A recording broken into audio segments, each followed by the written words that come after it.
철수와 영희는 초등학교 1학년 동창입니다. 그들은 유치원 동기생입니다.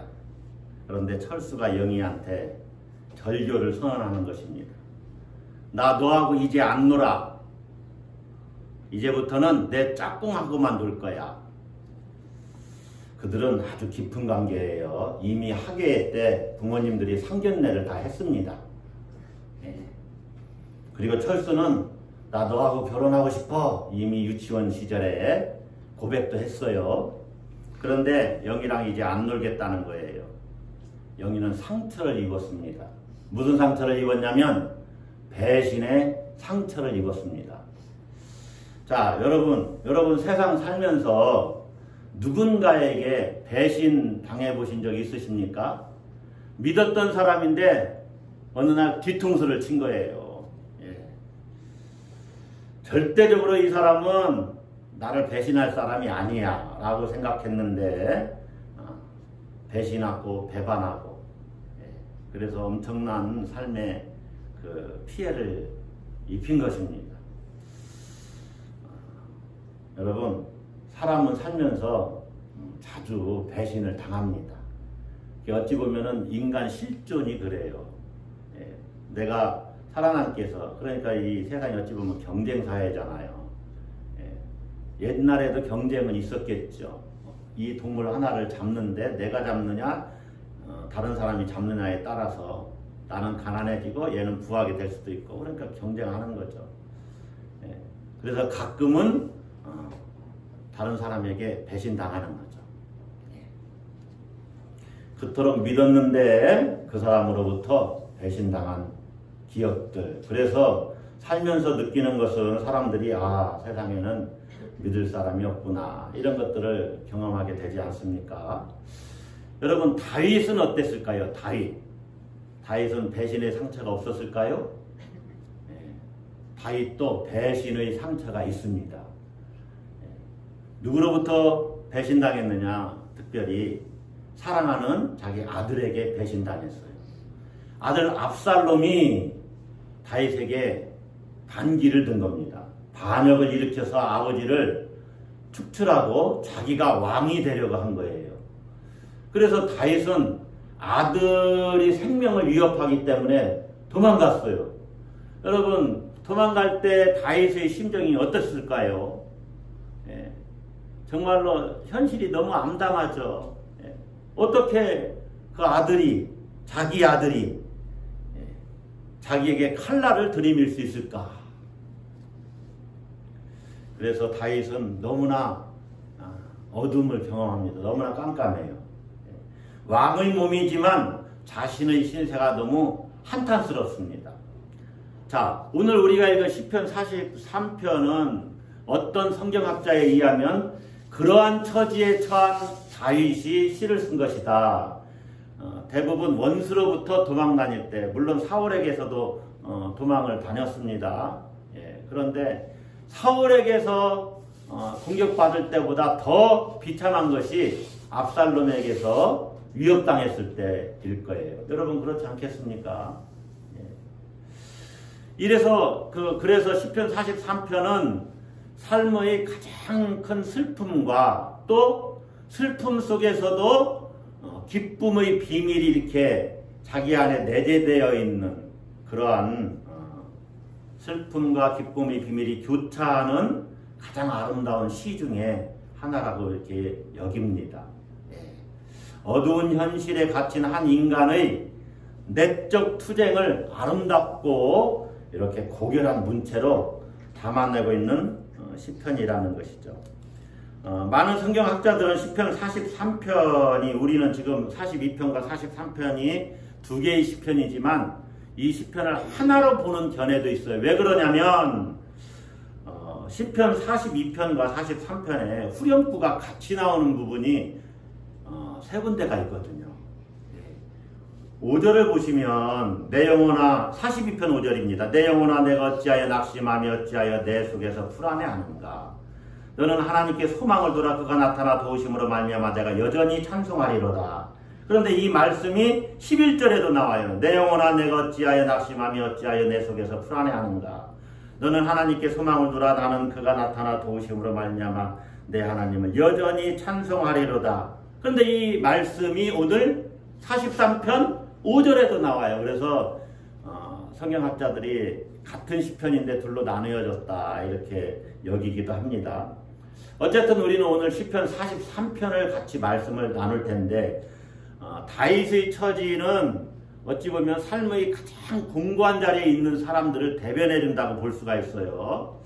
다윗은 이러할 때 자신을 온전히 구원해 줄 수 있는 하나님께 나아가면서 하나님께서 자신을 판단해 주시기를, 자신이 옳은지 압살롬이 옳은지를 한번 하나님 판단해 주세요. 그리고 하나님께서 나를 도와주세요 라고 간구하면서 오늘 본문 1절을 시작합니다. 자, 1절 보시면 하나님이여 나를 판단하시되, 그러니까 하나님을 재판관으로 부르고 있는 겁니다. 경건하지 아니한 나라에 대하여 내 송사를 변호하시며. 자, 여러분 지금 성령 강림절 하면서 왜 이 본문이 이 성령 강림절 때 본문으로 채택되어 있느냐, 변호하시며 라는 단어 때문에 그래요. 자, 변호사, 신약 성경에는 이 변호한다는 말이 뭐로 번역되어 있어요?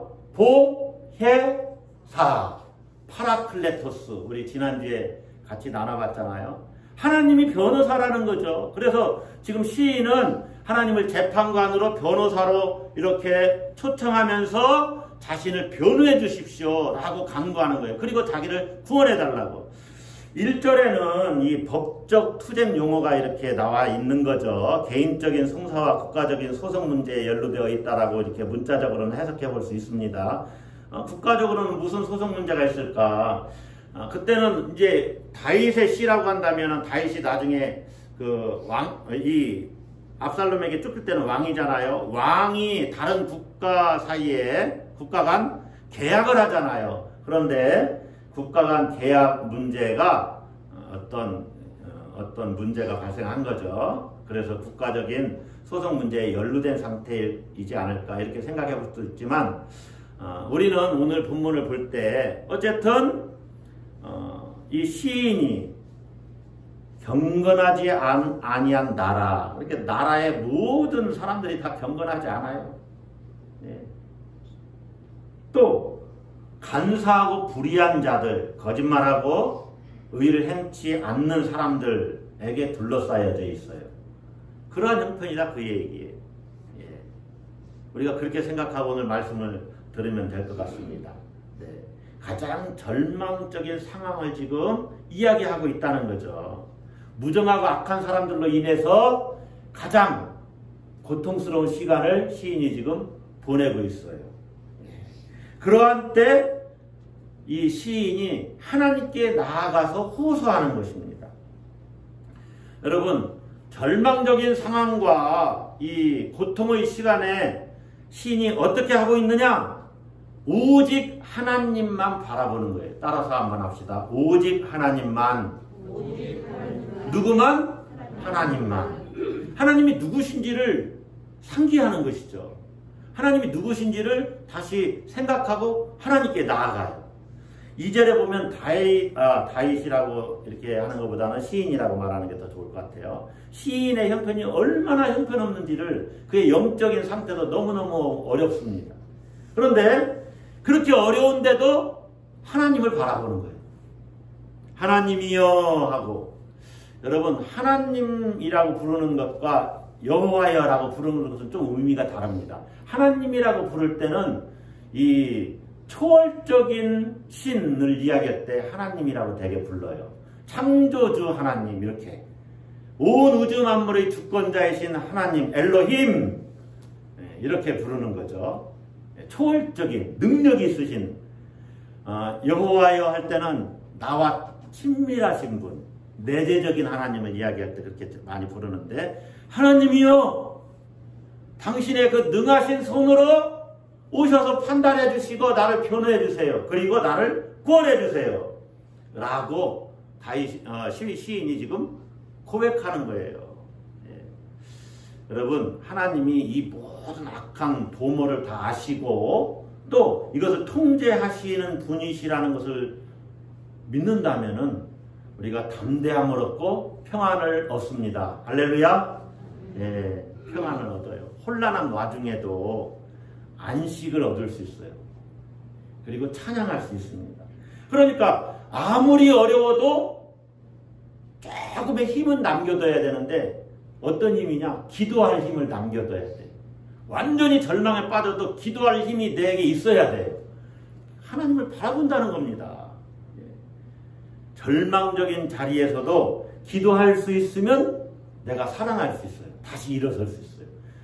여러분, 막 삶의 나라까지 떨어졌어요. 밑바닥에 처했어요. 그래도 주여! 라고 말하면 살아날 수 있는 것입니다. 할렐루야! 여러분, 그런 힘이 여러분 안에 있습니까? 우리가 예배 드리는 것은 그런 힘을 키우는 과정이기도 합니다. 영적인 근력을 키운다라고 이야기하잖아요. 그게 기도할 수 있는 힘이에요. 낙심 속에서도 주여! 주님! 부를 수 있는 힘.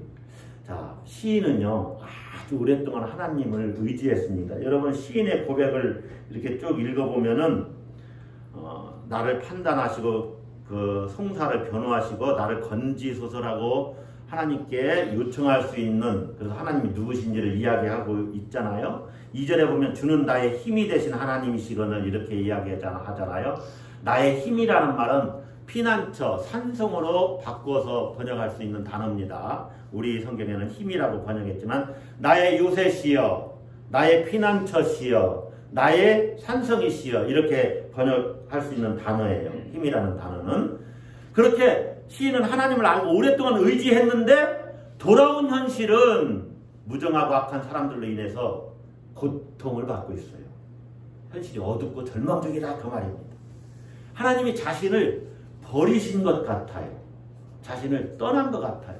그러니까 시인은 지금 하나님의 임재를 경험하고 있어요. 하나님의 부재를 경험하고 있어요. 하나님의 부재를 경험하고 있어요. 하나님이 자기를 버린 것 같이 느껴지는 겁니다. 여러분, 믿음이 없어서 그렇습니까? 아닙니다.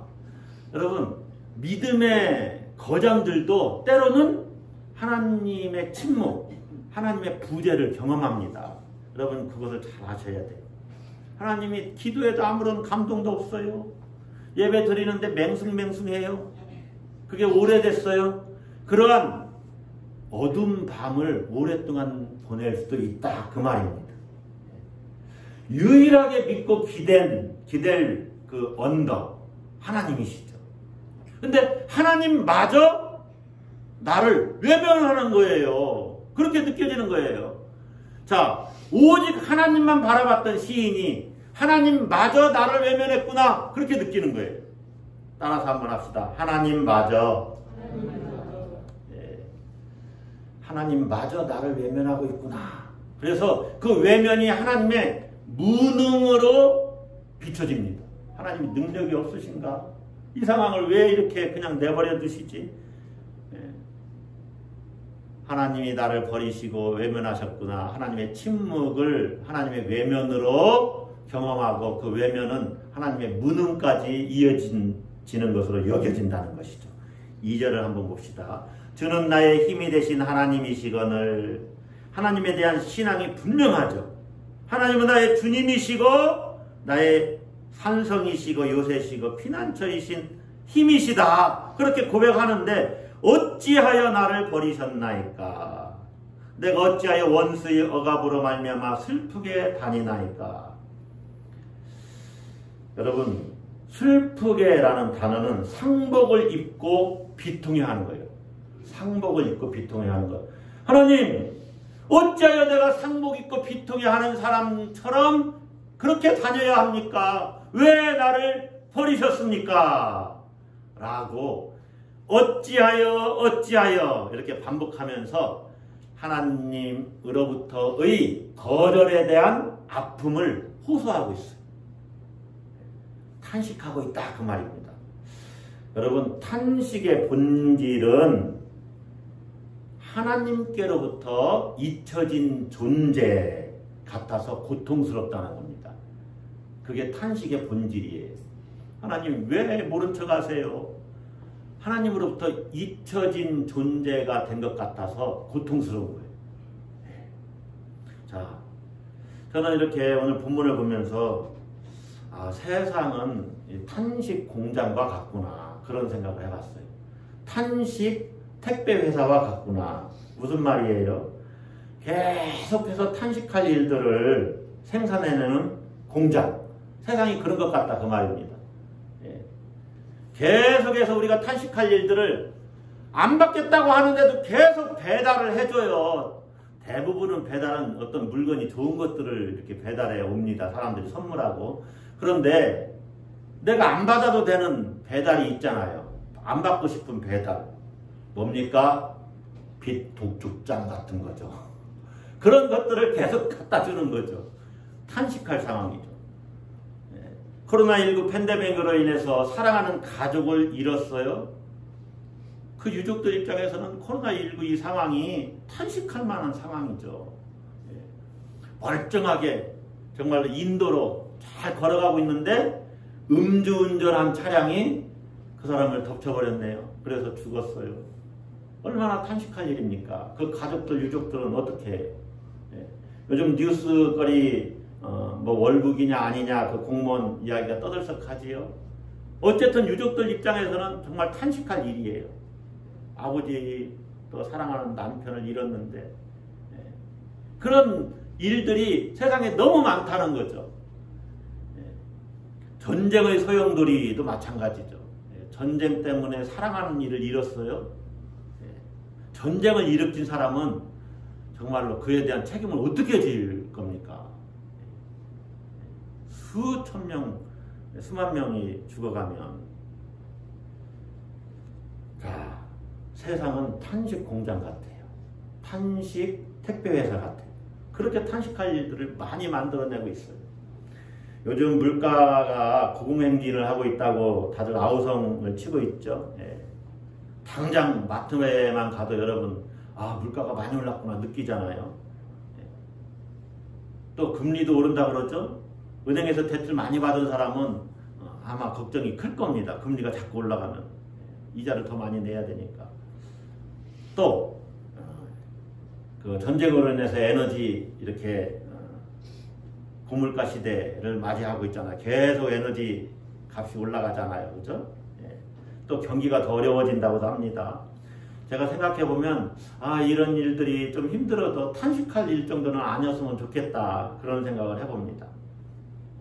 자, 여러분 우리가 특별히 우리 신앙인들이 탄식한다는 것은 어떤 의미냐.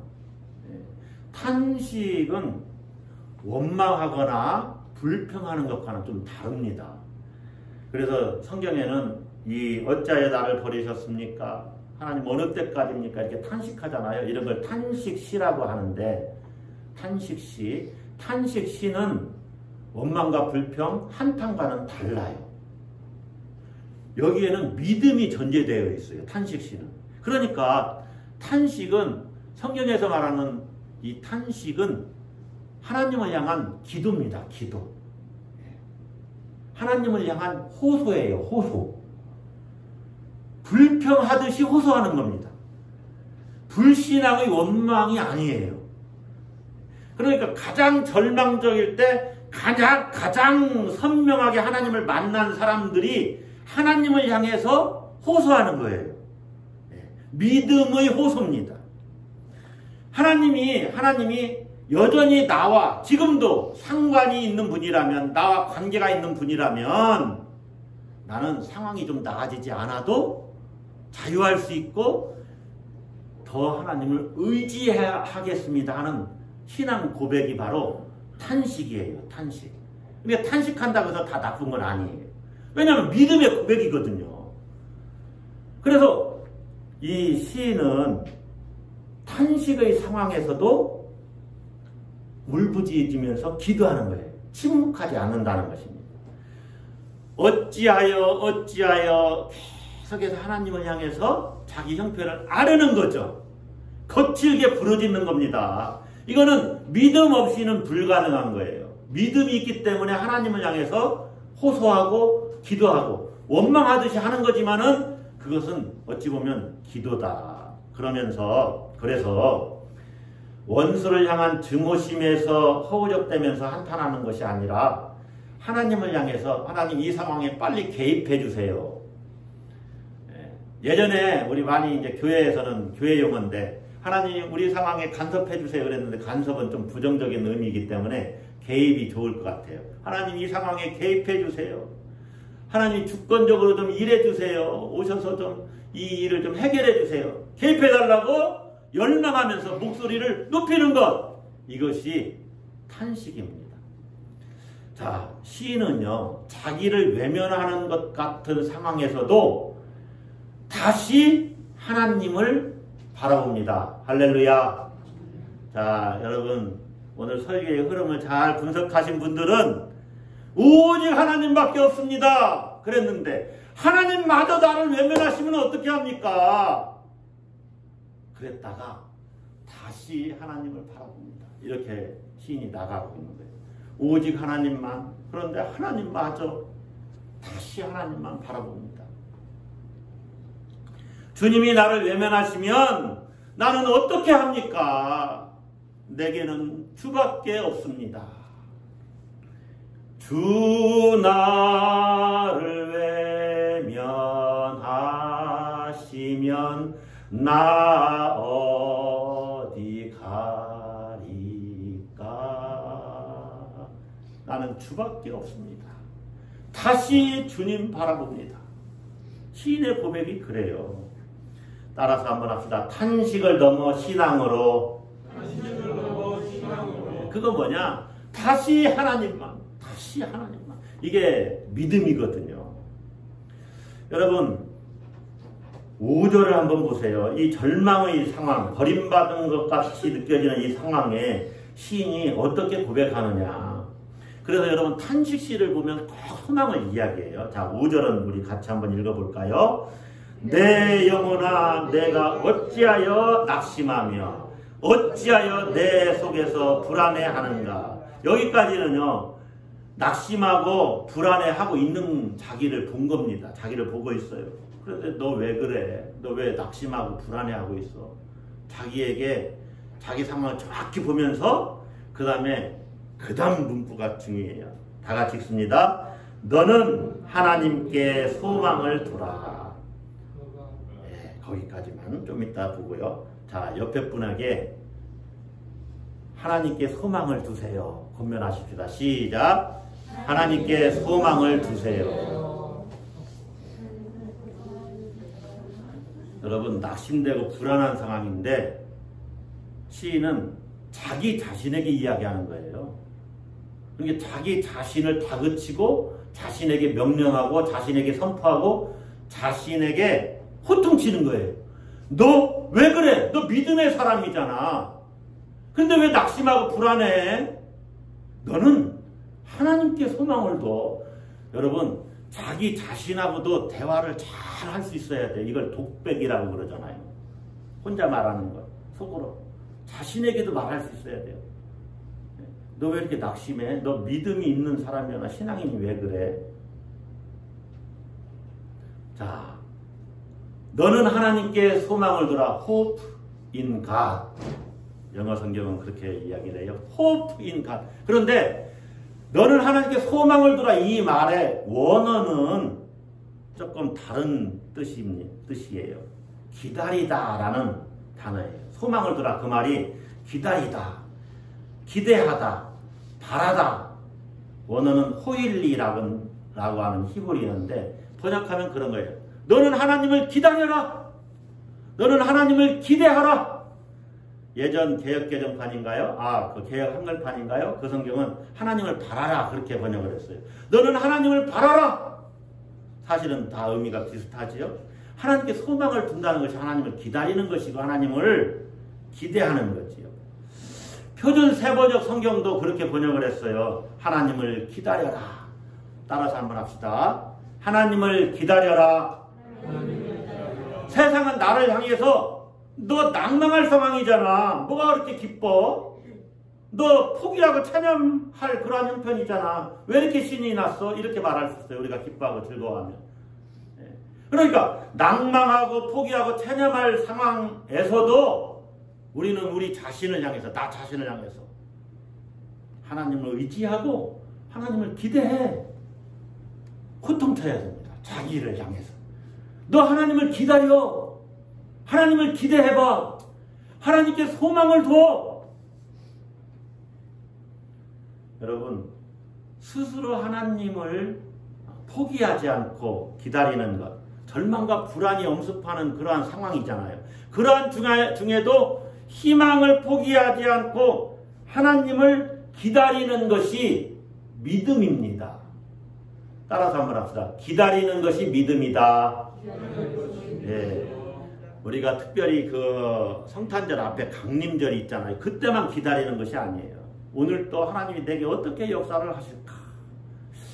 하나님이 부재 중인 것 같고 떠나신 것 같고 나를 외면하시는 것 같은데 어떤 때는 내가 너와 함께 있어 위로하시잖아요. 감동을 주시잖아요. 그걸 우리가 날마다 기억하면서 상기하면서 살아야 돼요. 시인은 지금 믿음이 있는 사람인데도 하나님 왜 나를 버리십니까? 예수님이 가장 인생의 나락에 떨어졌을 때 십자가상에서 그러시지 않았습니까? 그런데 그 순간에도 하나님이 계시다는 것을 하늘이 깜깜하게 3시간 동안 그러잖아요. 하나님이 그걸 보여주시는 거죠. 상징적으로. 여러분, 중요한 것이 있습니다. 그런 것들이 없어도, 물리적인 현상이 없어도 우리는 하나님이 지금 나와 함께 하신다는 것을 알아야 되고 믿어야 됩니다. 할렐루야. 하나님을 기다리는 것이 믿음이에요. 하나님을 내 하나님이여, 나의 주님이여, 나의 힘이시여, 나는 하나님밖에 없습니다. 누가 나를 돕겠습니까? 아니, 자식이 자기를 죽이려고 하는 그 세상에 누굴 의지합니까? 여러분, 하나님께 소망을 두고 있습니까? 하나님을 기다리고 있습니까? 하나님을 기대하십니까?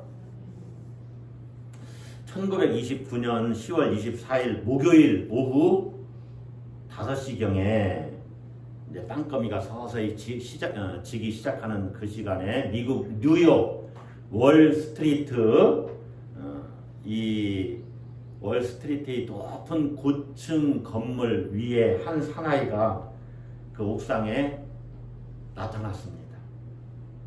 밑에서 사람들이 저기 사람 있다 하면서 모여들기 시작하고 그를 지켜보는 거예요.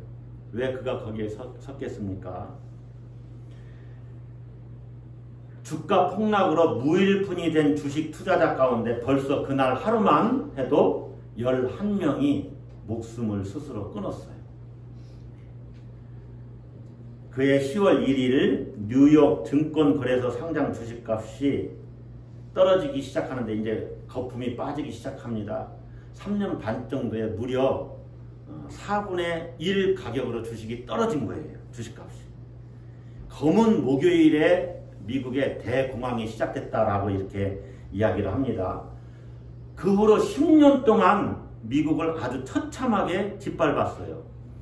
땅과 집을 잡히고 또 은행 돈을 꾸어서 주식을 산 사람들, 그리고 그 주식을 담보로 또 다른 주식을 산 사람들이, 그 주식 투자자들이 전 재산을 잃게 된 겁니다. 그래서 은행은 빌려준 돈을 받지를 못해서 부도가 나기 시작했어요. 예금주들은 은행에 돈을 넣는 은행이 부도나니까 이제 돈을 찾을 수가 없잖아요. 요즘 우리나라는 그런 게 좀 보상제도가 있는지 모르겠습니다. 그때 당시만 해도 1932년도 그 즈음이니까 미국이지만 3년 동안 은행 5,000곳이 문을 닫았다고 그럽니다. 그리고 저금 통장 900만 개가 휴지 조각이 됐대요. 수많은 기업이 파산했고 빈민도 기하급수로 늘어났다는 것입니다.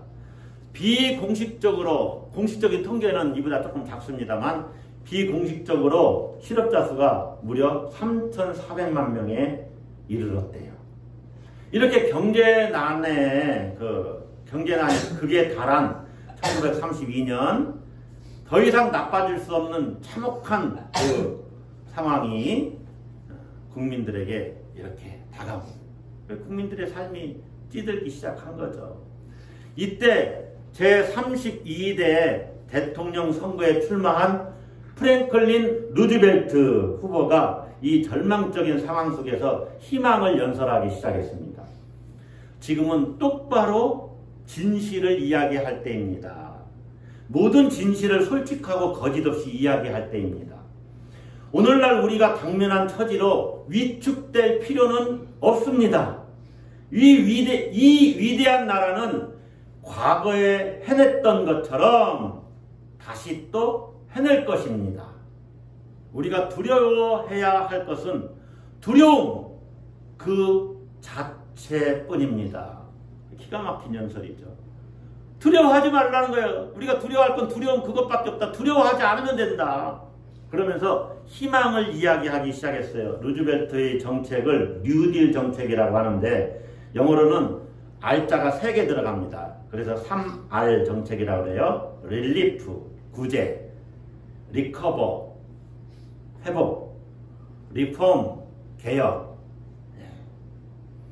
이렇게 뉴딜 정책을 펴면서 이제 전쟁에 대응하듯이 강력히 경제 위기에 대응하겠다. 국민들이 이제 희망을 갖기 시작했어요. 불안감이 희망과 낙관으로 변해가기 시작했습니다. 여러분, 그러면 일어나는 겁니다. 이후에 이 루즈벨트는요, 사상 초유의 4선 대통령을 4번 4선 대통령이 되었다는 거예요. 여러분, 절망의 순간에도 희망은, 소망은 있습니다. 할렐루야! 따라서 한번 합시다. 절망의 순간에도 소망이 있습니다. 자, 우리가 하나님께 소망을 둔다, 하나님을 기다린다, 기다리는 것, 그게 뭔지를 알아야 됩니다. 그냥 막연히 가만히 기다리고 있는 것이냐? 아니에요.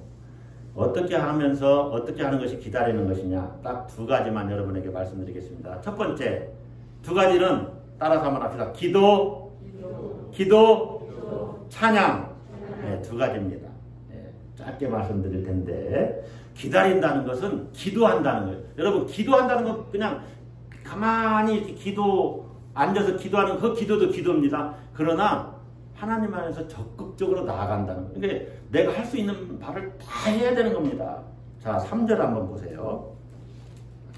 주의 빛과 주의 진리를 보내시어 나를 인도하시고, 기도하는 거죠. 2절에서는 어찌하여 나를 버리셨습니까? 왜 나를 상복을 입은 사람이 거리를 다니듯이 그렇게 슬프게 다니게 하십니까? 라고 울부짖었는데 3절에서는 이제 기도해요. 간구해요. 탄식이 기도로 바뀌죠. 주의 빛과 주의 진리를 보내시어 나를 인도하시고 주의 거룩한 산과 주께서 계시는 곳에 이르게 하소서. 그러니까 주의 빛과 진리로 나를 인도하세요. 그래서 주님이 거하시는 곳, 이것은 시온산을 이야기하는 것이고, 거룩한 산은 시온산을 말하는 것이고, 주께서 계시는 곳, 이것은 장막을 이야기하는 것인데 시온을 이야기하는 것입니다. 다시 말하면 하나님 임재의 처소로 나를 인도해 주세요 하는 거예요.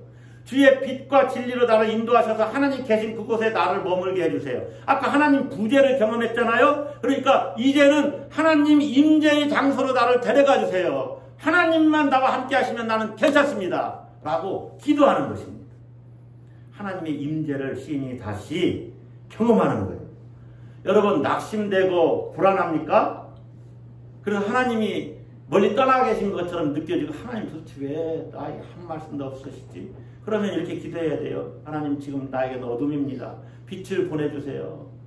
그래서 나를 주의 빛 가운데로 인도해 주세요. 또 주의 진리를 보내셔서 내가 진리를 알게 해주세요. 그래서 내가 하나님 임재를 경험할 수 있도록 도와주세요. 네. 주께서 계시는 곳에 이르게 하소서. 기도하는 겁니다. 네. 하나님을 기다리면서. 자, 2번째는 찬양이라고 그랬죠. 자, 5절 뒷부분 우리가 읽지 않은 부분 봅시다. 너는 하나님께 소망을 두라. 그 다음 같이 읽습니다. 그가 나타나 도우심으로 말미암아 내 하나님을 여전히 찬송하리로다. 자, 하나님이 도우시면 내가 하나님을 찬양하겠습니다 라고 고백하는 건 맞습니다. 그러나 그럼 지금은 찬양 안 하나요? 하나님의 도우심이 아직까지 없기 때문에 찬양을 안 합니까? 본문에서 내 하나님을 어떻게 찬송하리로다? 여전히 찬송하리로다. 지금 하나님의 도우심이 없어도 나는 지금 하나님을 찬양하겠다는 거예요. 하나님께 소망을 둔 사람은 여전히 하나님을 찬양합니다. 예, 그것이 회개의 찬송이든 소망의 찬송이든 찬양하면서 하나님을 높여드리는 거예요. 때가 되면 하나님이 반드시 돕겠지요. 할렐루야. 여러분, 오직 하나님만 바라보더라도 하나님마저 나를 버리십니까? 라고 우리가 느낄 수 있습니다. 그럴 때라도 다시 하나님만 바라보시는 여러분들 되시기를 주의 이름으로 축복합니다. 너는 하나님을 기다려라. 너는 하나님을 기다려라. 여러분, 하나님 기다리시면 하나님께서 반드시 여러분을 도우실 것입니다. 기도하십시다.